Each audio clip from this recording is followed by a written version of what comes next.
Bismillahirrahmanirrahim. Assalamu alaikum, dear students of class 8. Dear students, today we are going to start lecture number 2 of chapter number 2. Okay, so now we are going to start our lecture number 2. And the topic is pollination by wind. Okay, as you learn the pollination, what is pollination? Transfer of pollen from anther to stigma is called pollination. Okay, and also I have told you about the ways of the pollination. Pollination can be carried by the wind, insects, animals and water.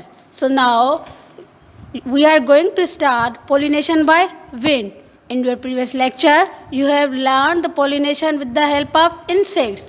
Okay, so now pollination by the wind. What is wind? First of all, what is wind? Wind is a moving air. ठीक है, moving air is called wind. So some pollen grains are too little. These are microscopic pollen grains. So insects cannot see them. So these pollens can be carried by the air and can transfer from one plant to one flower to another flower. Okay. सो जो wind के ज़रिए pollination होती है उसमें जो pollen grains होते हैं, ठीक है, वो क्या होते हैं? These are too small. ठीक है, तो इंसेक्ट जो है वो उनको कैरी नहीं कर सकते. ठीक है, तो ये क्या होता है इनमें कि जो एंथर स्टेमिन होते हैं, ठीक है, उनके बाहर क्या होता है कि फ्लावर क्या करता है, रिलीज करता है, मतलब कैप्चर करता है किसको? पोलन को. विंड पोलिनेटेड जो फ्लावर होते हैं ये सिंपली बहुत ही स्मॉलर होते हैं. ठीक है, then the insect pollinated flower. ठीक है, और ये जो पोलेंस होते हैं या फ्लावर ये अट्रैक्टेड नहीं होते. ठीक है, जो पोलिनेशन इंसेक्ट्स ने कराई थी वो क्या थी? अट्रैक्टेड थी, क्योंकि उनके जो फ्लावर थे बहुत ही अट्रैक्टेड थे. ठीक है, ये फ्लावर अट्रैक्टेड नहीं थे तो इंसेक्ट्स वहाँ पे अट्रैक्ट नहीं हो पाते. ठीक है, तो पोलिनेशन जो अब होती है वो किसके ज़रिए होती है? विंड के ज़रिए होती है. ठीक है, क्यों विंड के ज़रिए होती है? क्योंकि वो अट्रैक्टेड फ्लावर्स नहीं होते, प्लांट्स अट्रैक्टेड नहीं होते, तो इंसेक्ट्स वहाँ तक नहीं जाते. ठीक है, तो तभी यहाँ पे जो पोलिनेशन होती है वो किसकी मदद से होती है? विंड के ज़रिए होती है, यानी कि एयर के ज़रिए होती है. ठीक है, अब देखिए एक प्लांट है एक ये हेज़ल कैटकिन है हमारे पास. ठीक है, ये हेज़ल कैटकिन एक जो है वो आप लोग देख रहे हैं कि इतना जो है वो फ्लावर्स की तरह कोई अट्रैक्टेड नहीं है. ठीक है, तो इस हेज़ल कैटकिन जो है ये सिंपली विंड के ज़रिए पोलिनेटेड होता है. क्यों विंड के ज़रिए ये पोलिनेटेड होता है? Because it is not attractive. ठीक है, तो विंड क्या करती है? इसकी पोलिनेशन करवाती है. विंड क्यों कराती है इसकी pollination? Because it is not attractive. ठीक है, I will repeat. Pollination by wind it means के pollen grains which can transfer with the help of air. Okay, so insects जो कराते हैं पोलिनेशन उसको हम कहते हैं कि pollination with the help of insect. ठीक है, तो ये यहाँ पे क्या होता है कि ये हवा के ज़रिए पोलिनेशन होती है. ठीक है, अब ये देखें कि ये है हमारी जो है वो pollination with the help of wind. ठीक है, जिसको हम बाय विंड भी बोलते हैं. ठीक है, here is another topic fertilisation. So dear students, first of all what is fertilisation? ठीक है, फर्टिलाइजेशन ये है क्या, क्यों ज़रूरी है fertilisation, why it is necessary for the plants as well as animals. So fertilisation नस्ल को आगे रखने के लिए बहुत ही ज़रूरी होती है. ठीक है, क्यों फर्टिलाइजेशन ज़रूरी होती है? क्योंकि अगर फर्टिलाइजेशन नहीं होगी तो आगे की नस्ल, मतलब सिंपली न्यू प्लांट्स या न्यू एनिमल्स जो है वो मतलब उनकी जो है वो नस्ल नहीं बढ़ेगी. ठीक है, तो इसके लिए ज़रूरी होती है फर्टिलाइजेशन. तो फर्टिलाइजेशन हम क्या कहते हैं कि सिंपली कि पेरेंट सेल में से पेरेंट जो होता है उसमें से न्यू ऑर्गेनिज्म का जो निकलना होता है उसको हम बोलते हैं फर्टिलाइजेशन. ठीक है, तो पोलिनेशन फॉलो करती है किसको? फर्टिलाइजेशन को. अब एक सेल है, for example this is a cell. ठीक है, this is a plant cell. इस प्लांट सेल के अंदर एक न्यूक्लियस होता है. So nucleus take part role in fertilisation. ठीक है, so the nucleus, this is a for example male part and this is a female part.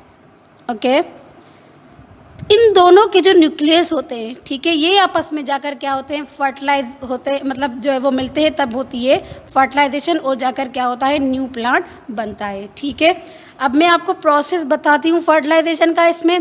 ठीक है, सबसे पहले फर्टिलाइजेशन में क्या किसका रोल होता है, न्यूक्लियस का रोल होता है। ठीक है, जो nucleus of male reproductive cell must join with the nucleus of female reproductive cell. Female reproductive cell और मेल रिप्रोडक्टिव सेल आपको पहले ही मैंने बताए थे कौन से हैं।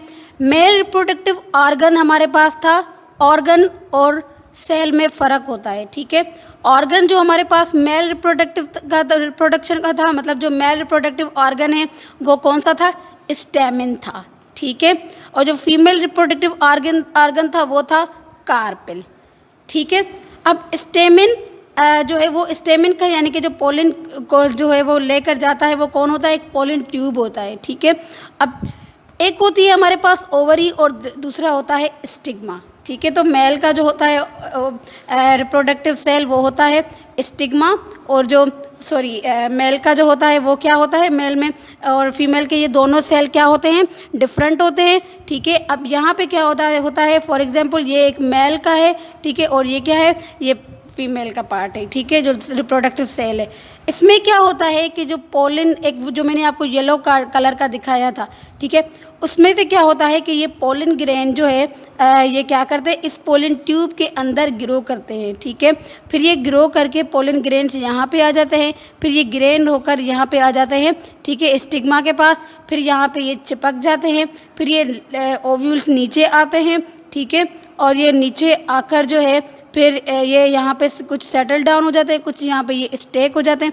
अब ये बाकी सारे डेड हो जाते हैं पोलिन ग्रेन्स, कुछ जो न्यू बचते हैं वो जाकर क्या करते हैं, फर्टिलाइज होते हैं इसके साथ, और जाकर क्या होती है मतलब पोलिनेशन होती है। ठीक है, यानी कि इसका न्यूक्लियस और इसका न्यूक्लियस आपस में क्या होता है, फर्टिलाइज जो है वो मतलब होता है। ठीक है, यानी कि ये दोनों आपस में क्या होते हैं, फर्टिलाइज होते हैं। ठीक है बेटा, मैंने आपको अपने प्रीवियस लेक्चर में बताया था, ठीक है, कि मेल का जो है वो जो रिप्रोडक्टिव सेल है उसको हम बोलते हैं एंथर, और जो फीमेल का रिप्रोडक्टिव सेल है वो होता है स्टिग्मा। ठीक है, तो ये होते हैं हमारे मेल और फीमेल रिप्रोडक्टिव सेल्स जो कि किस में इन्वॉल्व होते हैं, जो है वो पोलिनेशन में इन्वॉल्व होते हैं। ठीक है, दोनों का जो न्यूक्लियस होता है वो बहुत ही इंपॉर्टेंट रोल प्ले करता है किसमें, फर्टिलाइजेशन में। ठीक है, अब ये ज़रूरी होता है कि ये जो है वो जाकर नीचे जो है वो मतलब इधर आकर क्या हो, सेटल हो, और यहाँ पे ये क्या होता है, ठीक है, पोलिन ग्रेन जो है लैंड करते हैं यहाँ पे स्टिग्मा में। ठीक है, और दूसरा न्यू प्लांट इनमें से फिर जो है वो न्यू फ्लावर जो है वो निकलता है। ठीक है, बाकी जो पोलिन ग्रेन्स हैं वो डाई हो जाते हैं, फर्टिलाइज सिर्फ एक ई होता है। ठीक है, तो ये है फर्टिलाइजेशन किसमें, प्लांट्स में मेल जो है स्टेमिन और फीमेल कार्पेल। ठीक है, फिर मेल का स्टेमिन के अंदर एक पार्ट होता है जिसको हम बोलते हैं एंथर, और फीमेल का जो क्या नाम है, कार्पेल के अंदर एक पार्ट होता है जिसको हम कहते हैं पोलिन जो है वो स्टिग्मा। ये दोनों के जो न्यूक्लियस है वो आपस में क्या होते हैं, फर्टिलाइज होते हैं। ठीक है, तो अब आपका होमवर्क ये है कि you have to solve exercise of book page number 18, this one exercise of book page number 18, and the question is explain how wind pollinated flowers catch pollen grains carried by the wind, and the second question is describe three differences between the wind pollinated flower and insect pollinated flower। सबसे पहला difference तो मैं ही आपको बता देती हूँ कि जो विंड पोलिनेटेड होते हैं वो क्या होते हैं, पोलेंस बहुत ही छोटे होते हैं। ठीक है, और दूसरा इतने अट्रैक्टिव नहीं होते। ठीक है, और आपका ये भी होमवर्क है कि व्हाट इज़ फर्टिलाइजेशन और describe the process of fertilisation in plants. ठीक है, और क्वेश्चन नंबर 2 जो कि बुक पेज नंबर 19 पे है। ठीक है, ये बोथ एक्सरसाइज और book page number 18 and book page number 19 you have to solve this both exercise and send me on my WhatsApp number. So thank you students, I hope कि आपको ये समझ आ गया होगा। If anyone have any difficulty you may ask. Thank you. Have a good day. Allah Hafiz.